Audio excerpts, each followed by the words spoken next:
Hello friends, welcome to our channel Students life.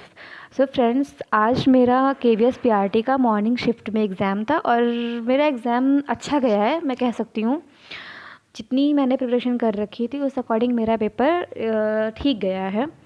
तो मैंने सोचा मैं क्यों ना आप लोगों के साथ अपने एग्ज़ाम का एनालिसिस करूं और जो भी क्वेश्चंस मैंने मतलब देखे हैं या जो कैसे किस पैटर्न में क्वेश्चन पूछे गए हैं वो आप लोगों से शेयर करूं, जिससे जिन भी स्टूडेंट्स के अपकमिंग एग्ज़ाम्स आने वाली डेट्स में जो भी एग्ज़ाम्स ये हैं मॉर्निंग शिफ्ट में, इवनिंग शिफ्ट में, तो उनके लिए ये वीडियो काफ़ी हेल्पफुल होगा। तो आप एंड तक इस वीडियो को देखें। मैं एक एक करके जितने क्वेश्चन मुझे याद है, हालांकि सारे 180 क्वेश्चन तो याद करना पॉसिबल नहीं है, बट फिर भी मैं कोशिश करूँगी कि जितने क्वेश्चन मुझे याद है वो सभी मैं आप लोगों के साथ शेयर करूँ, जिससे आप लोगों के लिए ये काफ़ी ये सही वीडियो हेल्पफुल रहेगा।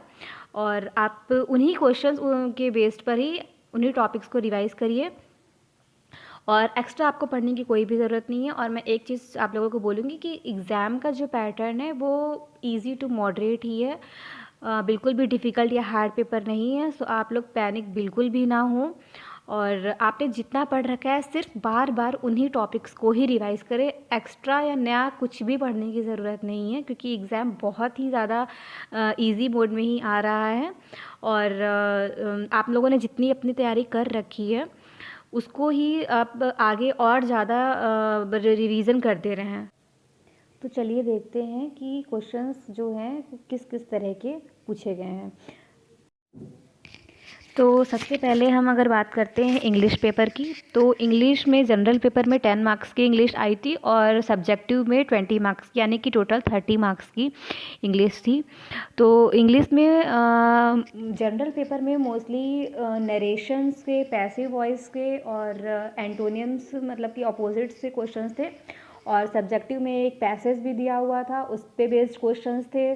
और अगेन पैसिव वॉइसेस के 3 to 4 क्वेश्चंस थे, नरेशन से 3 to 4 क्वेश्चंस थे और रीअरेंजमेंट के कई क्वेश्चंस थे और एरर फाइंडिंग्स के क्वेश्चंस थे और फ्रेज का एक क्वेश्चन आया था, फ्रेज से भी। और एंटोनिम्स की अगर हम बात कर रहे हैं तो अपोजिट मुझे दो याद हैं, एक फेरोशियस का और दूसरा ऑब्वियस का अपोजिट आया था। और 3 क्वेश्चन पार्ट्स ऑफ स्पीच से रिलेटेड थे, जिसपे बेसिकली हमें ये फाइंड करना था कि इनमें से 4 ऑप्शंस थे, नाउन कौन सा है, कौन सा एडजेक्टिव है, कौन सा एडवर्ब है। तो आप जो पार्ट्स ऑफ स्पीच हैं इन पर ज़्यादा फोकस करिए। एरर फाइंडिंग्स का मैं बता चुकी हूँ, रीअरेंजमेंट ऑफ सेंटेंसेस, मतलब कि 4 ऑप्शंस थे जिनको आपको रीअरेंज करके सेंटेंस को राइट वे में सीक्वेंस में आपको लगाना था। तो इस तरह के 2-3 क्वेश्चंस थे। और पैसेज से 3-4 क्वेश्चंस थे, जो पैसेज आपको बहुत ही केयरफुली रीड करना है और उसी पे बेस्ड आपको क्वेश्चन बताना होगा। वो हार्ड नहीं था, वो नॉर्मल वे में ही था। अब अगर हम बात कर रहे हैं हिंदी की, तो हिंदी में पर्यायवाची, विलोम शब्द और मुहावरे, इन सभी से क्वेश्चंस थे। पर्यायवाची मुझे 2 याद हैं, एक तो बादल का पर्यायवाची आया था और दूसरा सूर्य का पर्यायवाची पूछा गया था। तो आप पर्यायवाची बहुत अच्छे से देख लीजिए। विलोम शब्द से 2-3 क्वेश्चंस थे, वो मुझे एग्जैक्टली याद नहीं है, बट एक मुझे याद है जो पैसेज से रिलेटेड था, समष्टि का विलोम क्या होगा। तो आप विलोम शब्द भी अच्छे से देख लीजिए। और वर्णमाला से एक क्वेश्चन आया था, पा वर्ड का उच्चारण स्थान क्या होगा। ये एज इट इज़ क्वेश्चन है, मुझे ध्यान था तो मैंने यहाँ पे नोट डाउन कर दिया है। तो आप ये वर्णमाला के जितने भी क्वेश्चन है, स्पेशली वो उनका उच्चारण स्थान क्या है वो बहुत अच्छे से देख लीजिए। विशेषण से और संधि से, विशेषण के क्वेश्चन थे, संज्ञा और सर्वनाम से रिलेटेड क्वेश्चन थे। संधि भी एक पूछी गई थी, तो वो भी अब संधि भी देख लीजिए। समास से भी एक क्वेश्चन था, संधि समास, इनको अच्छे से देख लीजिए। कारक से एक क्वेश्चन था। तो बेसिकली ये संज्ञा, सर्वनाम, विशेषण का, काल, ये जितने भी हैं आप इनको अच्छे से एक बार पढ़ लीजिए। वर्णमाला चैप्टर को बहुत अच्छे से देख लीजिए।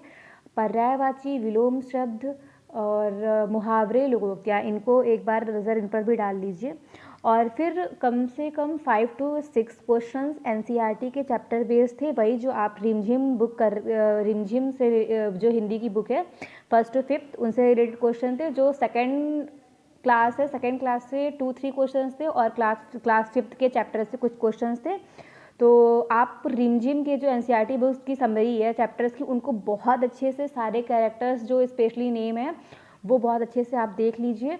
आप यूट्यूब पे रिमझिम चैप्टर की जो समरी है वो करवाई गई होगी। अगर आप लोगों को नहीं कहीं से मतलब मिल पाता है तो मैं उसके एक सेपरेट वीडियो में आप लोगों के लिए अलग से बना दूंगी। तो स्पेशली हिंदी में जो टॉपिक आप लोगों ने अभी तक पढ़ रखे उनको बहुत अच्छे से रिवीजन कर लीजिए। अब बात करते हैं, नेक्स्ट है हमारा ईवीएस। तो ईवीएस का, ईवीएस में हम ये कह सकते हैं कि कल के पेपर से अगर कंपैरिजन किया जाए तो आज का जो लेवल था वो थोड़ा सा अप था, क्योंकि कल के पेपर में ईवीएस में बहुत से 3 to 4 क्वेश्चंस एनसीईआरटी बेस्ड जो एनसीईआरटी की चैप्टर्स में दिए गए हैं उनमें से पूछे गए थे। बट आज एनसीईआरटी से रिलेटेड मुश्किल से 1 या 2 क्वेश्चन ही थे और बेसिकली ज़्यादातर क्वेश्चन साइंस टॉपिक से उठाए गए थे। तो आप साइंस के टॉपिक्स को भी एक बार अच्छे से पढ़ लीजिए। वो टॉपिक मैं आप लोगों को बता दूंगी, आप उनको रिवाइज कर लीजिए एक बार, क्योंकि ईवीएस कल के अकॉर्डिंग दोनों शिफ्ट के पेपर्स के अकॉर्डिंग अगर देखा जाए तो थोड़ी सी हार्ड थी। एक प्लास्टिक से क्वेश्चन आया था ईवीएस में, और फूलों की घाटी किसे कहते हैं, उत्तराखंड इसका आंसर है, ये क्वेश्चन आया था। लेखा, ये एनसीईआरटी का क्वेश्चन है कि लेखा वो जगह है जहाँ पर आई थिंक लद्दाख या कश्मीर वहाँ के लोग अपने जानवरों के लिए, जानवरों को पालते देख रेख के लिए बनाते हैं, तो उससे रिलेटेड क्वेश्चन था। नींबू में जो कैंसर हो गए, इनमें 3 आए थे, इनके एक में गेहूं का रस्ट रोग था और भिंडी का पीत रोग था और नींबू का कैंसर रोग था। तो आप ये एक बार प्लांट के जितने भी डिसीजेस है एक बार बहुत अच्छे से देख लीजिए, प्लस एनिमल डिसीजेस भी एक बार देख लीजिए, क्योंकि हो सकता है कल के जो अपकमिंग एग्जाम्स हैं उनमें एनिमल डिसीजेस पूछ सकते हैं। और भूमध्य सागर से एक क्वेश्चन था, तो आप ये जो महासागर है और महाद्वीप इनको भी एक बार देख लीजिए। फूड से भी एक क्वेश्चन था और डाइजेस्टिव सिस्टम से रिलेटेड एक क्वेश्चन था और एक क्वेश्चन बोन्स या ग्लैंड से रिलेटेड था। तो आप पूरा जो ये डाइजेस्टिव सिस्टम है इसको अच्छे से देख लीजिए।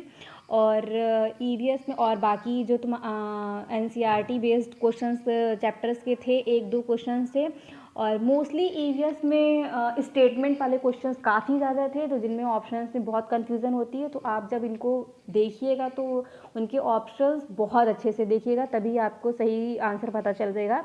और सॉइल से रिलेटेड एक क्वेश्चन था जिसमें मुझे याद है ब्लैक सॉइल से रिलेटेड एक क्वेश्चन आया था। जीके में 53rd जो फिल्म फेस्टिवल था उससे एक क्वेश्चन आया था, और बीसीसीआई के अध्यक्ष जो हैं अभी रिसेंट पे वो आए थे, और स्पोर्ट्स से रिलेटेड क्वेश्चंस थे, अवार्ड से रिलेटेड क्वेश्चंस थे। तो आप जीके में इन टॉपिक्स को स्पेशली जो ये 53 फिल्म फेस्टिवल है इससे कल भी क्वेश्चन देखे गए थे और आज की शिफ्ट में भी क्वेश्चन आए हैं, तो आप इसको एक बार अच्छे से देख लीजिए। अब बात करते हैं पेडागॉजी की। तो पेडागॉजी भी आपने जितनी पढ़ रखी, जो सिलेबस है उसी से ही क्वेश्चंस आए हैं, कुछ भी एक्स्ट्रा या बाहर से क्वेश्चंस नहीं है। पेडागॉजी में डिसेबिलिटी के क्वेश्चंस थे, 2-3 क्वेश्चंस थे, और ऑटिज्म और लेप्रोसी इस तरह के ऑप्शंस में आए हुए थे। एनसीएफ 2005 से क्वेश्चंस थे 2-3, आईआईटी 2009 से 3 to 4 क्वेश्चंस थे, एनईपी 2020 से क्वेश्चंस थे, एफएलएन से रिलेटेड जो पूछा गया था। आप एनईपी 2020 में एफएलएन ये सब बहुत अच्छे से देख लीजिए। लीडरशिप्स के 3 to 4 क्वेश्चंस थे लीडरशिप के। ग्रोथ एंड डेवलपमेंट से 2-3 क्वेश्चंस थे, कॉग्निटिव डेवलपमेंट के आपके 2-3 क्वेश्चंस आए थे, मेंटल हेल्थ से रिलेटेड क्वेश्चंस थे, और लीडरशिप से मैंने बताया लीडरशिप से कई क्वेश्चंस पूछे गए थे। बेसिकली पेडागॉजी में जो भी आपका सिलेबस है आप उसको बहुत अच्छे से देख लीजिए, एक्स्ट्रा मत पढ़िए।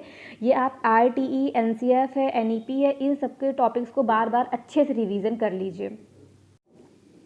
जो मैथ्स थी, तो मैथ्स का भी जो लेवल था वो बहुत ज़्यादा इजी था। इवन हम कह सकते हैं, मैं कह सकती हूँ कि सीटेट के एग्ज़ाम से भी इजी मैथ्स आई थी।